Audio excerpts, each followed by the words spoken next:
Hi, this is Deborah Atkinson, the voice for fitness and the author of Navigating Fitness After 50, your GPS for choosing programs and professionals that you can trust. And I'm going to give you a couple of tips here about changing the way we age and changing the weight that we age.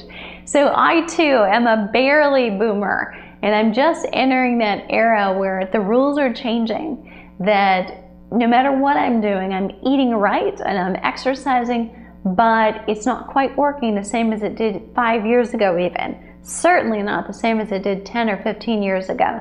And even doing it with attention to doing it and liking exercise, it's still getting harder to fit it in because of life right now. Being so busy with work, with family, with obligations, it's a challenge, right? So what do we do if we want to maintain a healthy weight and we want to change the way we age after 50?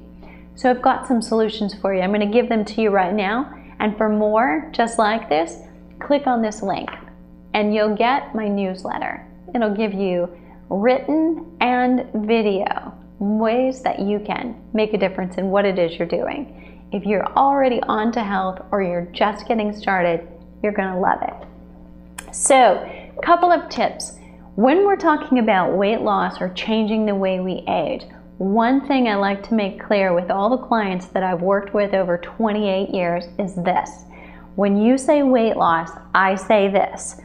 If you weighed exactly the same, but your clothes fit differently or looser, and you liked the reflection you saw in the mirror, you slept better, you had more energy, and you were in better mood, would that be okay? And the answer I almost always get back is a yes. So if you're on that same page, keep listening. And if you're really about wanting to see a number on a scale change, I probably am not the person to help you.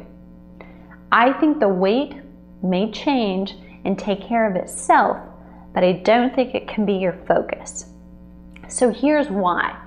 After the age of 50, and right now, while I make this, it's the end of 2013, we grew up not necessarily being encouraged to strength train. If you're 65, you probably didn't grow up lifting weights.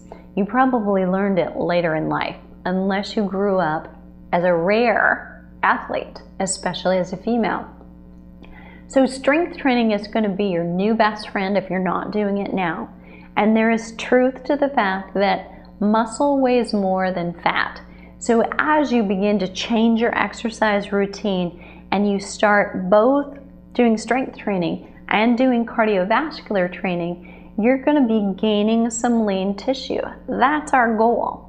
We want to create more metabolically active, meaning more calorie burning power in muscle than in fat, which is just dormant, okay? So we want to create more lean tissue, maybe gain 3 pounds, maybe gain 5 pounds, but at the same time, we may be losing 3 to 5 pounds of body fat. Therefore, the number on the scale is not going to change, but what you will know is that muscle is more compact than fat. Your clothes are going to fit differently, and you're not just going to lose all over. You will, but you will also reproportion. You will look slightly different. So those people who cardiovascularly or aerobically exercise, they're running or they're walking, they lose weight, but generally they stop exercising and it comes back on, but they don't change shape very much. So if they've had a jiggly this or a jiggly that and they're exercising cardiovascularly, quite often they have a jiggly this or a jiggly that, just a little bit smaller than it was. Those people who strength train tend to tone up, and the muscle determines the shape.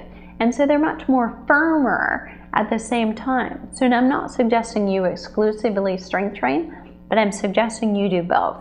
And as you age, strength training will be more and more important. So it's not that you're not going to cardiovascular exercise, you're just going to keep them in a more of a balance. So you may 3 times a week cardiovascular or aerobically exercise, and 3 times a week you may strength training.